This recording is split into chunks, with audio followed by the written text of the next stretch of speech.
Hi hello welcome to Cadnest. I am Suresh. ಇವತ್ತು ಎಕ್ಸೆಲಿನಲ್ಲಿ ನಿಮಗೆ ಟೆಕ್ಸ್ಟ್ ಕಾಲಮ್ ಅನ್ನೋದು ಹೇಗೆ ಯೂಸ್ ಮಾಡ್ತೀವಿ ಅಂತ ಹೇಳ್ತಾ ಇದ್ದೀನಿ.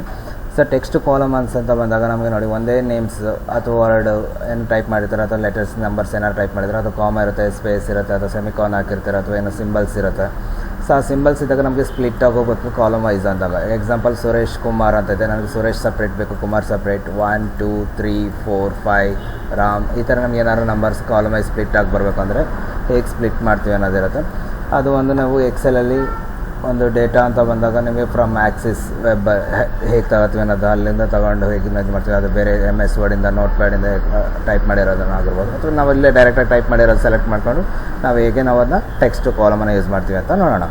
ಅದಕ್ಕಿಂತ ಮುಂಚೆ ನೀವು ನಮ್ಮ ಚಾನಲ್ಗೆ ಸಬ್ಸ್ಕ್ರೈಬ್ ಮಾಡ್ಕೊಂಡಿಲ್ಲ ಅಂದರೆ ಸಬ್ಸ್ಕ್ರೈಬ್ ಮಾಡ್ಕೊಳ್ಳಿ, ಹಾಗೆ ಎಲ್ಲ ವೀಡಿಯೋಗಳನ್ನೆಲ್ಲ ನೋಡಿ, ಸೊ ಲೈಕ್ ಮಾಡಿ, ಶೇರ್ ಮಾಡಿ ಅಂತ ಹೇಳ್ತಾ ಇದ್ದೀನಿ. ಸೊ ನೋಡಿ, ಈಗ ಸುರೇಶ್ ಕುಮಾರ್ 1 2 3 ರಾಮ್ ಅಂತೇನಿದೆ, ಇದ್ರ ಮಧ್ಯೆ ಕಾಮ ಇದೆ, ಸುರೇಶ್ ಕುಮಾರ್ ಮಧ್ಯೆ ಸ್ಪೇಸ್ ಇದೆ. ಈಗ ಎಕ್ಸಾಂಪಲ್ ನಾನು ಡೈರೆಕ್ಟಾಗಿ ಏನು ಟೈಪ್ ಮಾಡಿದ್ದೀನಿ ಇದನ್ನು ಸೆಲೆಕ್ಟ್ ಮಾಡಿಕೊಂಡು ಸೊ ಡೇಟಾ ನಮ್ಮ ಏನೋ ಆಪ್ಷನ್ಸಲ್ಲಿ ನಿಮಗೆ ಟೆಕ್ಸ್ಟ್ ಟು ಕಾಲಮ್ಸ್ ಅಂತ ಇರುತ್ತೆ. ಸೊ ಟೆಕ್ಸ್ಟ್ ಟು ಕಾಲಮ್ಸ್ ಮೇಲೆ ಕ್ಲಿಕ್ ಮಾಡಿದಾಗ ನಿಮಗೆ ಇಲ್ಲಿ ಸ್ಟೆಪ್ 1 of 3 ಅಂದರೆ convert to text to column as it step 1 of 3 ಅಂತ ತೋರಿಸುತ್ತೆ. ಇದರಲ್ಲಿ ನಿಮಗೆ 2 ಆಪ್ಷನ್ ಬರುತ್ತೆ, ಫಿಕ್ಸ್ಡ್ ವಿಡ್ತ್, ಡೆಲಿಮಿಟೆಡ್ ಅಂತ ಇರುತ್ತೆ. ಸೊ ಇಲ್ಲಿ ಫಸ್ಟ್ ಒನ್ ಏನು ಸೆಲೆಕ್ಟ್ ಆಗಿರುತ್ತೆ ಅದು ಅಡ್ವಾನ್ಸ್ಡ್ ಲೆವೆಲ್ ಅಂತ ಹೇಳ್ತೀವಿ, ಇದು ಫಿಕ್ಸ್ಡ್ ವಿಡ್ತ್ ಅನ್ನೋದು ಬೇಸಿಕ್ ಲೆವೆಲ್ಸ್. ಎಕ್ಸಾಂಪಲ್ ನಾನು ಇದನ್ನು ಸೆಲೆಕ್ಟ್ ಮಾಡಿ ಬೇಸಿಕ್ ಲೆವೆಲ್ ಫಿಕ್ಸ್ಡ್ ವಿಡ್ತ್ ಅನ್ನೋದು ನೆಕ್ಸ್ಟ್ ಕೊಟ್ಟಾಗ ನಿಮಗೆ ನಾವೇ ಓನಾಗಿ ಅಡ್ಜಸ್ಟ್ ಮಾಡೋದಿರುತ್ತೆ. ಎಕ್ಸಾಂಪಲ್ ಇಲ್ಲಿ ಕ್ರೆಸರ್ ಕ್ಲಿಕ್ ಮಾಡಿದ್ರೆ ನಿಮಗೆ ಸುರೇಶ್ ಅನ್ನೋದು ಬರುತ್ತೆ. ಇಲ್ಲಿ ನನಗೆ 1, 2, 3 ಅನ್ನೋವರೆಗೂ ಸೆಲೆಕ್ಟ್ ಆಗಿರುತ್ತೆ. ಸೊ ರಾಮ್ ಸಪ್ರೇಟ್ ಬರುತ್ತೆ ಅಂತ ಹೇಳ್ತೀವಿ. ಈಗ ಬಟ್ ನಾನು 1 ಸಪ್ರೇಟ್ ಮಾಡೋಕೆ ಹೋದರೆ ಇಲ್ಲಿ ಲೆಟರ್ಸ್ ಚೇಂಜ್ ಆಗ್ತಾ ಹೋಗುತ್ತೆ. ಸೊ ಇಲ್ಲಿ ನಿಮಗೆ ಸುರೇಶ್ S ಅನ್ನೋದು ಕಟ್ ಆಗುತ್ತೆ, 2 ಅಂತ ಬಂದಾಗ ಇಲ್ಲಿ R ಅನ್ನೋದು ಕಟ್ ಆಗ್ತಾ ಇರುತ್ತೆ, ಈ ಥರ ಇರುತ್ತೆ. ಸೊ ನಾನು ಫಿನಿಶ್ ಕೊಟ್ಟಾಗ ನಿಮಗೆ ಇದು ಎಕ್ಸಾಕ್ಟ್ ನಮಗೆ ಕರೆಕ್ಟಾಗಿ ಲೆಟರ್ ಫಿಲ್ ಆಗಿ ಬರೋಲ್ಲ. ಹಾಗಾಗಿ ನಾನು ಬ್ಯಾಕ್ ಹೋಗ್ತಾಯಿದ್ದೀನಿ. ಅಗೇನ್ ಫಸ್ಟ್ ಒಂದು ಸೆಲೆಕ್ಟ್ ಮಾಡಿರ್ತೀನಿ, ಸ್ಟೆಪ್ 1 of 3 ಸ್ಟೆಪ್ 1 ಅಲ್ಲಿ ಏನು ಚೇಂಜಸ್ ಇಲ್ಲ, ಆ್ಯಸ್ ಇಟ್ ಈಸ್ ಏನಿರುತ್ತೆ ಅದನ್ನು ನೆಕ್ಸ್ಟ್ ಕೊಡ್ತೀನಿ. ಸೊ ನೆಕ್ಸ್ಟ್ ಕೊಟ್ಟಾಗ ನಿಮ್ಗೆ ಏನಾಗುತ್ತೆ, ಸ್ಟೆಪ್ 2 of 3 ಅಂತ ಬರುತ್ತೆ. ಅಂದರೆ ಸ್ಟೆಪ್ 1 ನೆಕ್ಸ್ಟ್ ಬಂದಿದ್ದೀವಿ, ಸೆಕೆಂಡ್ ಸ್ಟೆಪ್ಪಲ್ಲಿದ್ದೀವಿ. ಇಲ್ಲೇನಾಗುತ್ತೆ, ನಿಮಗೆ ಟ್ಯಾಬ್ ಅಂತ ಸೆಲೆಕ್ಟ್ ಆಗಿದೆ, ಇಲ್ಲಿ ಸೆಮಿಕಾನ್ ಅನ್ನೋದಿದೆ, ಕಾಮ ಇದೆ, ಸ್ಪೇಸ್ ಇದೆ, ಅದರ್ಸ್ ಅಂತ ಇದೆ. ನಿಮಗೆ ಸೆಮಿಕಾನ್ ಅನ್ನೋದು ಏನಾದ್ರು ಸಿಂಬಲ್ ಹಾಕಿದರೆ ಸೆಮಿಕಾನ್ ಸಿಂಬಲ್ಸ್ ಅದನ್ನು ಸಪ್ರೇಟ್ ಮಾಡಿಕೊಡುತ್ತೆ. ಬಟ್ ಈಗ ಆ ಥರದ್ದು ಯಾವುದೂ ಇಲ್ಲ. ಸೊ ನೆಕ್ಸ್ಟ್ ಇಲ್ಲಿ ಸ್ಪೇಸ್ ಅಂತ ಸೆಲೆಕ್ಟ್ ಮಾಡ್ತೀನಿ. ನೋಡಿ, ಸುರೇಶ್ ಮತ್ತು ಕುಮಾರ್ ಅನ್ನೋದು ಸಪ್ರೇಟ್ ಆಯಿತು ವರ್ಡು. ಈಗ ನೆಕ್ಸ್ಟ್ ಕಾಮನ್ನ ಸೆಲೆಕ್ಟ್ ಮಾಡಿದಾಗ 1 ಸಪ್ರೇಟ್ ಆಯಿತು, 2 ಸಪ್ರೇಟ್, 3 ಸಪ್ರೇಟ್, ರಾಮ್ ಸಪ್ರೇಟ್ ಆಗಿದೆ. ಸೊ ಇದಾದಮೇಲೆ ನೆಕ್ಸ್ಟ್ ಅಂತ ಕೊಡ್ಬೋದು. ಆ ಥರ ನಿಮ್ಗೆ ಏನಾರು ಅದರ್ ಸಿಂಬಲ್ಸ್ ಏನಾರು ಇದ್ದರೆ ಅದರ್ ಸಿಂಬಲ್ಸ್ ಕೂಡ ಆ್ಯಡ್ ಮಾಡ್ಬೋದು, ಅಥವಾ ಪ್ಲಸ್, ಮೈನಸ್, ಮಲ್ಟಿಪ್ಲಿಕೇಶನ್ ಈ ಥರ ಏನಾರು ಸಿಂಬಲ್ ಇದ್ದರೆ. ಇಲ್ಲಿ ಏನು ಚೇಂಜ್ ಆ ಥರ ಸಿಂಬಲ್ಸ್ ಯಾವುದಿಲ್ಲ, ಹಾಗಾಗಿ ನಾನು ಜಸ್ಟ್ ನೆಕ್ಸ್ಟ್ ಕೊಡ್ತೀನಿ ಸ್ಟೆಪ್ 2. ಸೊ ಅದಾದಮೇಲೆ ಸ್ಟೆಪ್ 3 of 3 ಅಂತ ಬರುತ್ತೆ. ಸೊ ಇಲ್ಲಿ ನಿಮಗೆ 3 of 3 ನಿಮಗೆ ಪ್ಲೇಸಸ್ ಅಂದರೆ ನಾನು ಡೈರೆಕ್ಟಾಗಿ ಫಿನಿಶ್ ಅನ್ನೋದು ಕೊಡ್ಬೋದು. ಡೈರೆಕ್ಟ್ ಫಿನಿಶ್ ಕೊಟ್ಟರೆ ನಿಮಗೆ ಸುರೇಶ್ ಇಲ್ಲೂ ಇರುತ್ತೆ, 1 ಅನ್ನೋದು ಇಲ್ಲಿ ಬರುತ್ತೆ. ನೋಡಿದ್ದೆಲ್ಲ ನೆಕ್ಸ್ಟ್ ಕಾಲಮ್ ಹೋಗುತ್ತೆ. ಸುರೇಶ್ ಕುಮಾರ್ ಇಲ್ಲಿರುತ್ತೆ, 1 ಇಲ್ಲಿ, 2 3 ರಾಮ್ ಅನ್ನೋದು ಇಲ್ಲಿ ನೆಕ್ಸ್ಟ್ ಬಾಕ್ಸ್ ಬರುತ್ತೆ. ಸೊ ನಾನು ಇಲ್ಲ ಪ್ಲೇಸಸ್ ಇದು ಒರಿಜಿನಲ್ ನೇಮ್ ಏನು ಮಾಡಿದ್ದೀನಿ ಅದು ಹಾಗೆ ಇರಲಿ ಅಂತ ಅನ್ನೋದಂದರೆ ಡಿಸ್ಟೆನ್ಷನ್ ಅಂತ ಇರುತ್ತೆ ಇಲ್ಲಿ. ಸೊ ಅದು ನೇಮ್ಸ ಬ್ಲ್ಯಾಂಕ್ ಕ್ಲಿಯರ್ ಮಾಡಿ, ನೀವು ಬ್ಲ್ಯಾಂಕ್ ಸೆಲ್ ನಿಮ್ಗೆ ಎಲ್ಲ ಆನ್ಸರ್ ಬೇಕಾಗುತ್ತೆ ಅಲ್ಲಿ ಆನ್ಸರ್ ಸೆಲೆಕ್ಟ್ ಮಾಡಿ ಸೆಲ್. ಅದಾದಮೇಲೆ ಫಿನಿಶ್ ಕೊಟ್ಟರೆ ನೋಡಿ ನಿಮಗೆ ಸುರೇಶ್ ಸಪ್ರೇಟ್, ಕುಮಾರ್ ಸಪ್ರೇಟ್ ಬಂತು. ಇಲ್ಲಿ 1 2 ನೆಕ್ಸ್ಟ್ 3 ರಾಮ್ ಅನ್ನೋದು ಸಪ್ರೇಟ್ಗೆ ಅಪ್ಲೈ ಆಗಿದೆ. ಸೊ ಒಂದು ಮೆಥಡ್ ನಾವು ಎಕ್ಸೆಲಲ್ಲಿ ನಾವು ಈ ಥರ ಟೈಪ್ ಮಾಡಿದಾಗ ನಾವು ಅದನ್ನ ಹೇಗೆ ಸ್ಪ್ಲಿಟ್ ಮಾಡ್ತೀವಿ ಅಂತ ನೋಡಿದ್ವಿ. ಅಕಸ್ಮಾತ್ ಅದೇ ಥರ ನಾವೇನೋ ಬೇರೆ ನೋಟ್ ಪ್ಯಾಡಲ್ಲಿ, MS ವರ್ಡಲ್ಲಿ, ವರ್ಡ್ ಪ್ಯಾಡಲ್ಲಿ ವರ್ಕ್ ಮಾಡಿ ಸೇವ್ ಮಾಡಿರ್ತೀವಿ.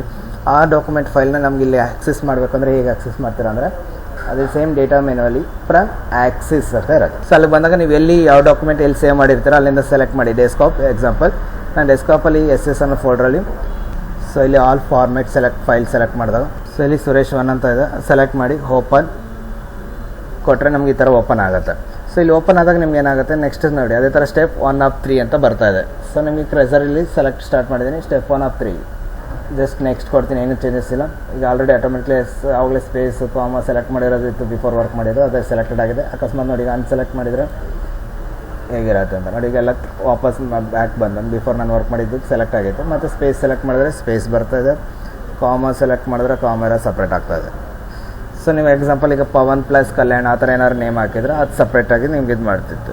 ಅಲ್ಲೂ ಇದೆ ಪ್ಲಸ್ ಅನ್ನೋದು ನೋಡಿ, ಅದು ಸಪ್ರೇಟ್ ಆಗಿಲ್ಲ. ಆವಾಗ ನೀವೇನು ಮಾಡಬೇಕಾಗತ್ತೆ, ಅದರ್ಸ್ ಅಂತ ಹೋಗ್ತೀರ. ಎಕ್ಸಾಂಪಲ್ ಇಲ್ಲಿ ಪ್ಲಸ್ ಅಂತ ಕೊಟ್ಟೆ, ಆವಾಗ ಪವನ್ ಅನ್ನೋದು ಸಪ್ರೇಟ್ ಆಗುತ್ತೆ. ಜಸ್ಟ್ ಅಗೇನ್ ನೆಕ್ಸ್ಟ್ ಕೊಡ್ತೀರ.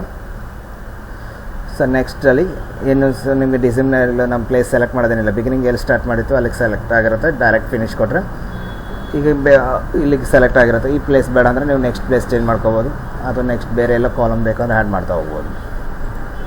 ಸೊ ನೀವು ಎಲ್ಲಿ ಸೆಲೆಕ್ಟ್ ಮಾಡಿದ್ರೆ ಆ ಪೊಸಿಷನ್ಸ್ಗೆ ಮತ್ತು ನೋಡಿ ಅಜಯ್ ಸಪ್ರೇಟ್, ಕುಮಾರ್ ಸಪ್ರೇಟ್ ಬಂತು, Kiran Kumar separate, Pavan plus Kalyan separate, 1 2 3 4 5 ರಾಮನ ಸಪ್ರೇಟಾಗಿ ಬಂದಿದೆ. ಸೊ ನಾನು ನೋಟ್ಪಡಲ್ಲಿ ನೋಡಿ ಟೈಪ್ ಮಾಡಿರೋದು ಹೆಂಗೆ ಟೈಪ್ ಮಾಡಿದ್ದೀನಿ, ಅಜಯ್ ಸ್ಪೇಸ್ ಕುಮಾರ್ ಅನ್ನೋದಿದೆ, ನಂಬರ್ ಆಫ್ ಸ್ಪೇಸ್ ಜಾಸ್ತಿ ಇದೆ, 2 ಸ್ಪೇಸ್, ಕಿರಣ್ ಕುಮಾರ್ ಅಂತ ಇದೆ. ಸೊ ಆ ಥರ ಎಲ್ಲ ಇದೆ. ಪವನ್ ಪ್ಲಸ್ ಕಲ್ಯಾಣ್ ಅಂತ ಇದೆ, 1 2 1 2 3 4 ರಾಮ್ ಅಂತ ಇದೆ. ಸೊ ಇದನ್ನು ನಾನು ನೋಟ್ಪ್ಯಾಡಲ್ಲಿ ಟೈಪ್ ಮಾಡಿ ಸೇವ್ ಮಾಡಿರೋದನ್ನ ನಾನು ಎಕ್ಸೆಲ್ಗೆ ಆ್ಯಕ್ಸೆಸ್ ಮಾಡೋದಾದರೆ ಈ ಥರ ಆ್ಯಕ್ಸೆಸ್ಸು ಮಾಡ್ತೀವಿ. ಅದು ಮ್ಯಾನ್ಯಲಾಗಿ ಡೈರೆಕ್ಟಾಗಿ ನಾವು ಟೈಪ್ ಮಾಡಿದರೆ ಆ ಕಾಲಮ್ಸ್ನ ಹೇಗೆ ನಾವು ಇದು ಮಾಡ್ತೀವಿ. ಸೊ ಈ ಥರ ನಾವು ಒಂದು ಟೆಕ್ಸ್ಟ್ ಕಾಲಮ್ ಅನ್ನೋದು ನಾವು ಹೇಗೆ ಆ್ಯಕ್ಸೆಸ್ ಮಾಡ್ತೀವಿ, ಫ್ರಮ್ ಆ್ಯಕ್ಸೆಸ್ ಅನ್ನೋದು ಹೇಗೆ ತಗೊಳ್ತೀವಿ ಫ್ರಮ್ ಡೇಟಾ ಎಕ್ಸೆಲ್ ಡೇಟಾದ ಮೇಲೆ, ಅಥವಾ ಡೈರೆಕ್ಟಾಗಿ ನಾವು ಎಕ್ಸೆಲಲ್ಲಿ ವರ್ಕ್ ಮಾಡಿರೋದನ್ನ ಸ್ಪ್ಲಿಟ್ ಆಫ್ ಕಾಲಮ್ಸ್ ವೈಸ್ ಹೇಗೆ ಸ್ಪ್ಲಿಟ್ ಮಾಡ್ತೀವಿ ಅನ್ನೋದು ನೋಡಿದ್ವಿ. ಸೊ ನಮ್ಮ ಚಾನಲ್ಗಿನ್ನೂ ಸಬ್ಸ್ಕ್ರೈಬ್ ಆಗಿಲ್ಲ, ಸಬ್ಸ್ಕ್ರೈಬ್ ಮಾಡಿ, ಶೇರ್ ಮಾಡಿ ಅಂತ ಹೇಳ್ತಾ ಇದ್ದೀನಿ. Thank you.